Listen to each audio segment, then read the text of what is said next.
नमस्कार दोस्तों, मेरे YouTube के चैनल में आप सभी का स्वागत है। दोस्तों, जैसा कि आपने सुना है और देखा भी है कि किस प्रकार से देश के अंदर राजनीतिक गतिविधियां कैसे व्याप्त हैं और राजनीतिक जो गतिविधियां हैं हमारे देश में वो धर्म के आधार पर व्याप्त हैं और धर्म का बहुत ही अधिक प्रचार प्रसार किया जाता है। मैं बहुत जल्दी सीधे शब्दों में आपसे यह बात कहूँगा कि सभी लोग सुना है, जाना जाता है हिंदू धर्म। हिंदू धर्म बहुत प्राचीन धर्म है। ये एक बात बोली जाती है तो मैं बताऊंगा कि हिंदू धर्म नाम का कोई धर्म नहीं है, या कि यह शब्द किसी भी ग्रंथ में नहीं लिखा हुआ है। सबसे पहले मैं बताना चाहूँगा, मैं धर्म का विरोध नहीं कर कर रहा, लेकिन मैं प्रामाणिक तौर पर तो बात कर रहा हूँ कि हिंदू धर्म इस शब्द को किसी भी हिंदू धर्म के धार्मिक ग्रंथों में नहीं लिखा हुआ है।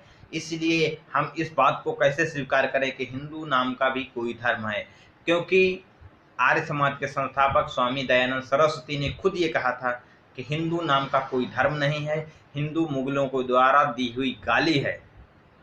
लेकिन आज उसी गाली को समाज में लगा थोप दिया है और उसी से राजनीति की जाती है, उसी समाज की संगठन करने की कोशिश की जाती है। और ये सब किसी धार्मिक ग्रंथ में नहीं मिलता है, तो ये अखंड झूठ साबित होता है हिंदू धर्म का। और उसके पहले मैंने एक वीडियो में बनाया है कि धर्म और युगों का किस प्रकार से समायोजन है। लेकिन सबसे पहले मैं अपनी बात को आपके सामने प्रस्तुत करना चाहूँगा कि जिस प्रकार सबसे पुराना धर्म सनातन धर्म हिंदू धर्म की बातें की जाती हैं सोशल मीडिया में, और सारे लोग इसकी बात करते हैं, अगर जैसा इसका कोई विरोध करता है तो गाली तक भी लोग देते हैं। लेकिन गाली देना एक अलग बात होता है, लेकिन स्पष्ट अपनी बातों को सत्य साबित करना यह एक अपनी अलग बात होती है। लेकिन ऐसा बहुत कम लोग कर पाते हैं, आस्था के नाम पर अपनी बात को सत्यता में प्रदर्शित करते हैं, जो कि बिल्कुल ही गलत है। गौतम बुद्ध का नाम सभी लोग सुनते हैं, तथागत गौतम बुद्ध, जिनका बचपन का नाम सिद्धार्थ था। सिद्धार्थ को ये कहा जाता है कि यह क्षत्रिय थे, हिंदू धर्म के थे, और ये बौद्ध धर्म हिंदू धर्म से निकला है। लेकिन मैं भी बहुत पहले यही सारी बातों को मानता था, स्वीकार करता था। लेकिन उसके बाद जैसे मैंने प्राचीन इतिहास के पन्नों को पलटा, मैंने कुछ अध्ययन किया, वहाँ पर कुछ दूसरी ही बात मुझे प्राप्त हुई। मुझे जो बात प्राप्त हुई, सबसे पहले ये बताऊंगा कि बहुत सारे लोग जो ये बात करते हैं इक्ष्वाकु वंश, इक्ष्वाकु वंश भगवान श्री राम का है, और उसी वंश से यह बताया जाता है कि इक्ष्वाकु वंश मनु के पुत्र मरीच के पुत्र की एक सीरीज बताते हैं। फिर वहाँ बताते हैं कि वहाँ पर इक्ष्वाकु सूर्यवंशियों का सूर्यवंशियों का जो विस्तार होता है इक्ष्वाकु वंश से होता है। उसके बाद दशरथ के ऊपर सारे जो रघु, आज दिलीप करके आते हैं, उसके बाद राम का जन्म होता है। तो वहाँ से ये बात प्रदर्शित करने की कोशिश की जाती है कि जो दशरथ पुत्र राम के दो पुत्र लव और कुश है, तो कुश के जो वंशावली है उनमें से बास कुछ विद्वान हैं ऐसे सीरीज बोलते हैं कि 65वें पीढ़ी जो है वो वहाँ पर भी सिद्धार्थ का जन्म होता है शाक्य वंश में। इसलिए उनको यह साबित करते हैं कि वो इक्ष्वाकु वंश से तथागत गौतम बुद्ध का संबंध है। लेकिन मैंने अपने अध्ययन से यह पाया कि ये बिल्कुल गलत बात है। अब मैं ये कैसे गलत बात है, मैं इसको कैसे साबित करूंगा, आप ध्यान लगा के सुनिए। अगर क्षत्रिय सूर्यवंशी शाक्यवंशी हैं, तो एक तथ्य सामने आता है कि वर्तमान समय में शाक्य मौर्यों को कहा जाता है। मौर्य कुशवाहा शाक्यवंशी होते हैं। लेकिन जो भारत के सामाजिक वर्ण व्यवस्था थी, तो वर्ण व्यवस्था में शूद्र जाति में इन लोगों को रखा गया था, शाक्यों, मौर्यों को, कुशवाहा को।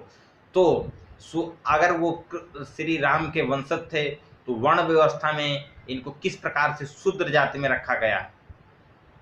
दूसरी बात यह नजर आती है कि जैसे ही हम देखते हैं कि सिद्धार्थ की माता महामाया कोल वंश की थी, तो कोल वंश की थी, तो वर्तमान जो कोल वंश, वर्तमान से मेरा तात्पर्य यही है कि जो धर्म ग्रंथों की जो समय अवधि से लेकर वर्तमान तक की जो समय अवधि है, उसमें से कोल वंश अनुसूचित जाति में आता है।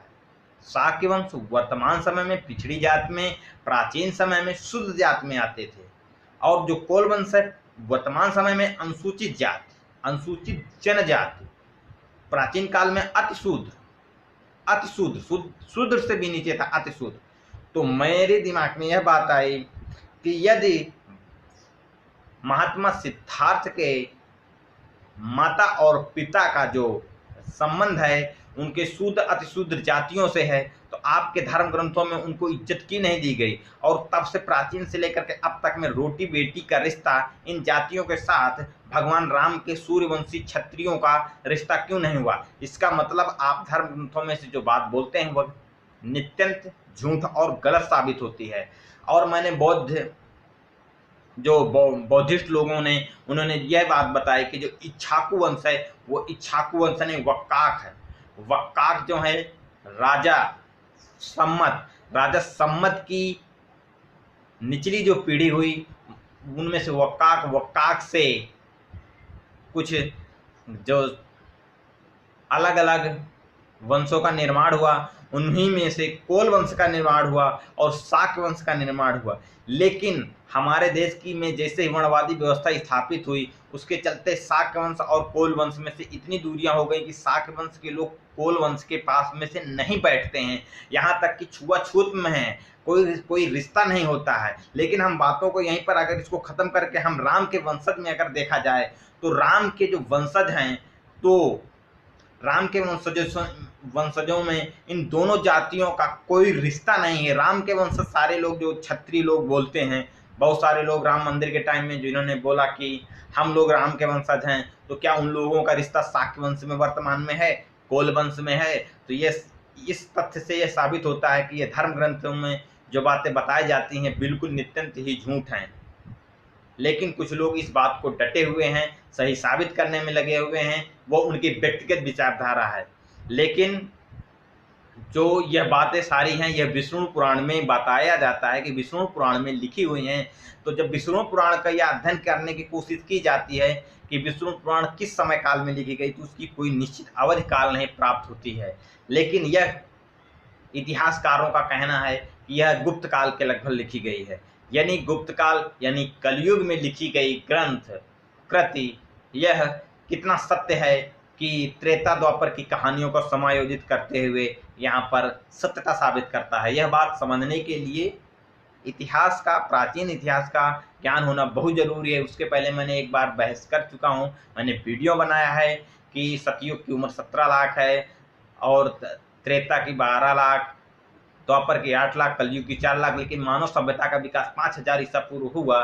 तो जब मानव विकास पृथ्वी में 5000 साल पहले आया तो ये युगों का समय काल किस प्रकार आया, तो यह एक व्यापक मुद्दा है। और जो लोग यह बोलते हैं कि हिंदू धर्म से ही बौद्ध धर्म निकला है, तो इस प्रकार से बिल्कुल गलत बोलते हैं। क्योंकि धर्म के हिसाब से अगर हम प्रमाणिक तथ्य देखते हैं तो बौद्ध स्तूप प्राप्त होते हैं बौद्धिस्ट से, लेकिन हिंदू धर्म की 2000-3000 ईसा पूर्व कोई पुख्ता साबूत प्राप्त नहीं होते हैं। इससे यह साबित होता है कि गौतम बुद्ध का कोई भी संबंध नहीं है राम के वंशज से या हिंदू सनातन धर्म से।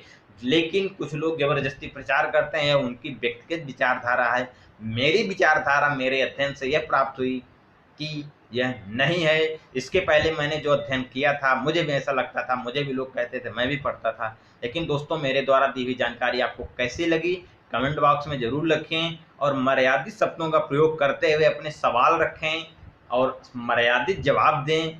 बहुत ही अच्छा है, क्योंकि सनातन धर्म अगर आप मानते हैं तो आपका धर्म यही आज्ञा देता है कि गाली देकर के अपनी बातों को मनाना तो ये नितांत गलत बात है और ऐसा धर्म भी गलत है।